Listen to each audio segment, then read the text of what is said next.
Hello guys, and welcome back to the channel. So now guys, the most impactful way of effecting change is by direct action.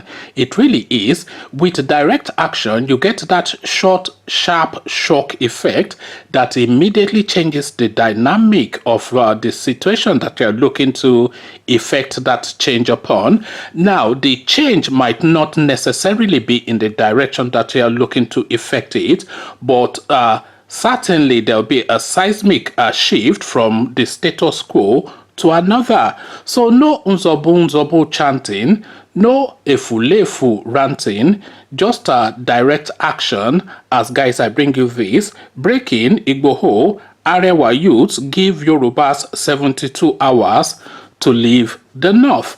So we have been following this story, and a lot of you would have been following this story. Certainly this channel has been charting this story, so if you want to keep abreast of it, then of course make sure you're subscribed. But the storyline, just a brief summary, the storyline is that over the last couple of days, Professor Banji Akintoye with Sunday Igboho as his potent lieutenant have now declared now that the Yoruba people have now ceased to be part of Nigeria. And in the press conference then that they used to make that announcement, Sunday Igboho effectively told the Yorubas in the north to start making their way back home, because of course situations are about to escalate. And of course, you know how much they love giving out their quit notices in the north. So quick as flash and predictable as they always are, it looks as though they are now recoursing to that tried and trusted 72 hours, 48 hours to get out of the north. As again, the headline, breaking Igboho, Arewa youths give Yorubas 72 hours to leave the north. So now let's now see now what latest ultimatum the Malamis are giving the Southerners. The Arewa Youth Assembly, AYA, has given Mr. Sunday Igboho 72 hours to move his Yoruba people from the north or be forced to take necessary action by personally taking the responsibility of getting them back home. The group explained, "We are hereby giving him the ultimatum of 72 hours to move his people out, or we will be forced to take necessary action by personally taking the responsibility of getting these people back home." Mohammed Saliu Dalami, Speaker, Arewa Youth Assembly, in a statement noted that the entity of Nigeria is non-negotiable and called on all stakeholders in the country to reject anything that will cause confusion in the land. So let me just pause there for a moment, because the dichotomy that is inherent in just those two paragraphs already is apparent. So they are saying they are giving people 72 hours to get out of their region, and then in the same breath, with the spit that they used to say that not even drying on the floor yet, they are now saying, in total contrast to the first statement, that Nigeria is non-negotiable and that people, what was it, called on all stakeholders in the country to reject anything that will cause confusion in the land. So you are telling the Southerners to get out of your region, and in the same breath, you are calling on all stakeholders to eschew anything that will cause confusion in the land. So the contradiction in that is inherent and is apparent to anybody. You don't even need a brain to see the contradiction. But then, of course, these people, they are not even blessed with the most minuscule of cranial functioning, because this is a completely unthinking statement, even by the northern standards, when you're telling people to get out of your region and you're saying that people should not say anything that would lead to confusion in the country. So you see already that we're in real trouble with these people, and the trouble that we are in with these people is not just their Neanderthal like barbarism. No, it is their lack of capacity to function situation mentally to a point of even a basic human level, because even the most basic of persons would see the contradiction in that statement. But then of course they are saying it with the fullness of seriousness that this is a situation. So they are giving you both sides of the coin, and they are telling you that it's just a ridiculous nonsense, really. I think you get the drift, but we carry on.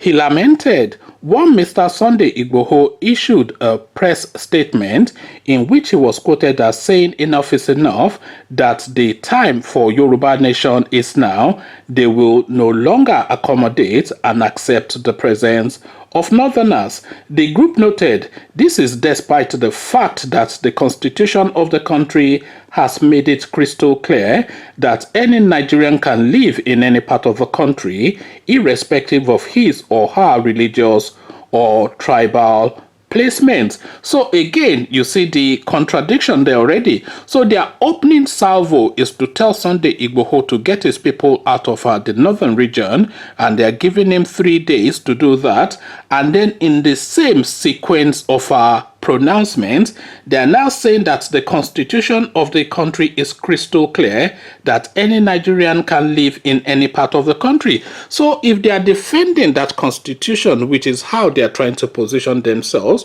how then is that first opening salvo justified? What is the correlation between you asking people to get out of your region and in the same breath telling us that you are defending a constitution that says that people can live wherever they choose to live within the country? So you see that the problem that we really have with these people is their lack of mental functioning, because this is as stupid gets, but I bet you it gets even worse as we carry on.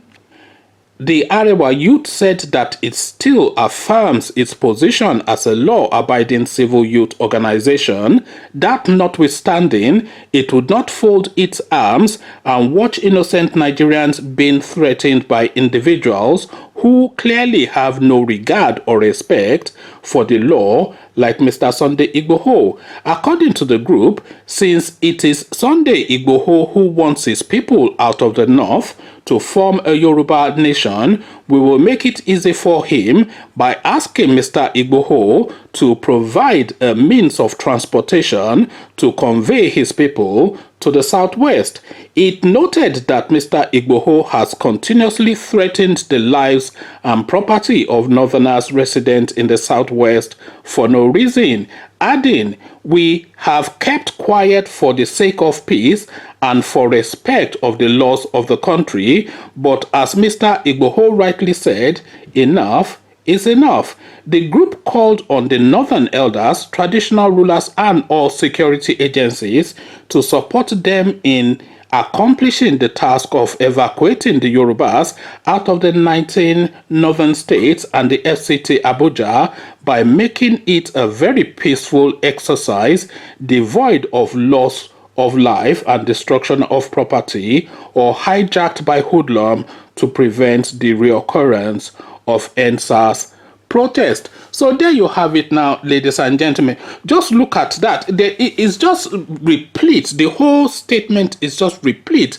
One with stupidity, with a contradiction, with irony, with all of the negatives are all implicit in there, although an irony is not necessarily a negative. But they are now saying that they should get the Yorubas out of all the 19 northern states of the country, which is fair enough. But they are now also categorizing Abuja as a northern state as well, which, by the way, is also fair enough, because Abuja, make no mistake about it, it is Fulani land, though.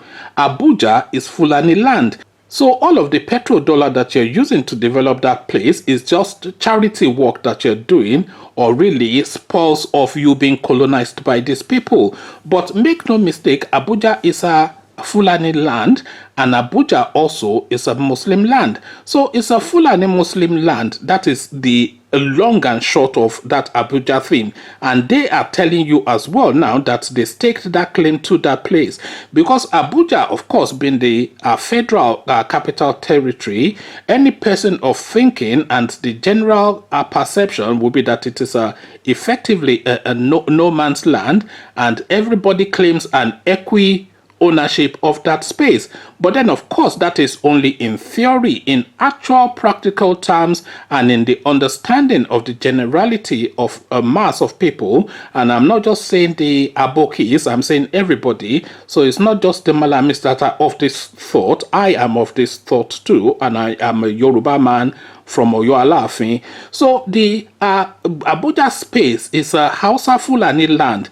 Make no mistake about that. And when that country does divide, we're not going to package Abuja and put it in our pocket and go and place it down in Molete, in Ibadan, or anywhere. No, the place goes with them. So just have that understanding.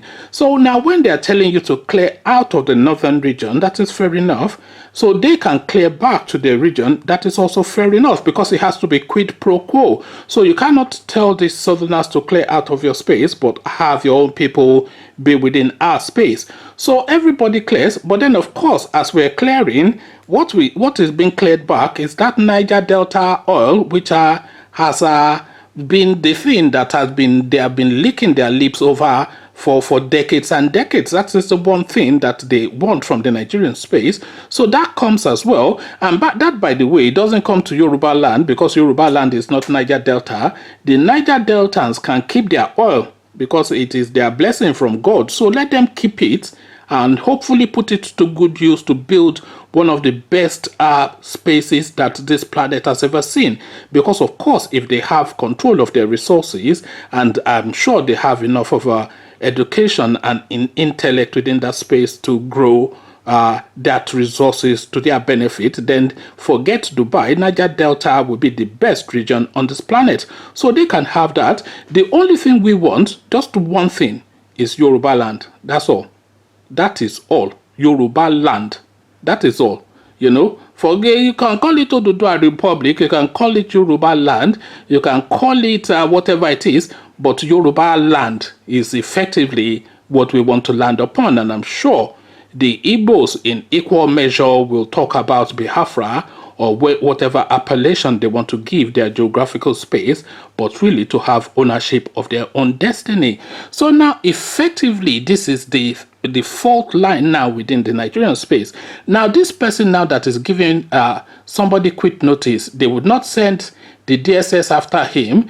The what is his name, the IGP Adamu would not ask the commissioner of police in the state to go and arrest him, as they've asked them to go and arrest Sunday Igboho, to the point that the DSS tried to waylay him on Lagos-Ibadan Expressway, but the people rushed out to come and rescue him. So so it's just this apartheid system that they have. It's just so glaring. They're trying to create now a subclass with the people of a lower intellect being the superior people and the people of international capacity being lesser than, because this is the dichotomy. This is what we're contending with within the Nigerian space. When we have Madam Ngozi at the World Trade Organization being the #1 person, when we have that Yoruba man, Akin something or the other, as the #1 person in the African Bank, and we have in between them vast achievements all over the space. One of the lead government lawyers deciding the fate of Canada is an Igbo man, and all of these things, and the Malamis who cannot point to one person. I am still waiting for that name, and I've been asking this question for pretty much since I've started this YouTube channel. Name one northern person that has an international achievement that sits outside of the Nigerian space and their culture. So don't come and talk about some sheikh whatever that went to Khartoum and is recognized by the Arabs. I'm talking about real people, somebody that is respected just by the mere functioning of their brain, like Madam Ngozi, like Wole Soyinka, like Chino Achebe, like the guy in the African Bank, like all of the achievements in between, the Nigerians in NASA who are mainly Igbos, the first female pilot in the Gulf streams, a Yoruba girl. All this, can they name one person? These people that are claiming that they have this superiority, that superiority, it doesn't go beyond pointing guns rather at the Niger Delta region and cutting away petrodollars. This is the only thing that these people know: brute force and Yamutu. So that Yamutu in play again as an ultimatum has been given to Sunday Igboho now to come and get his people out of Aboki land. What do you say about this? Come share thoughts. But before you come into the comment section to engage, click on the red subscribe button so it turns gray. The bell button notifies you every time I drop a new video. Click on like as well because that helps with the YouTube algorithm. Once you've done all the clickings, the Abokis are now saying the Yorubas should get out of Aboki land, and of course they are not asking the Igbos to stay. The quit notice for the Igbos has been there since the 60s, and it has been an ongoing recurring decimal. So effectively all southerners get out of the northern space is what the northerners are saying, and they of course by token have to recall their own people. So it looks as though now by osmosis that thing that we want is going to take effect. So to your tent, O Israel, is the narrative. What are you saying? Come share thoughts. So I'll leave you here. Carry this conversation on with you in the comment section, but here I say peace.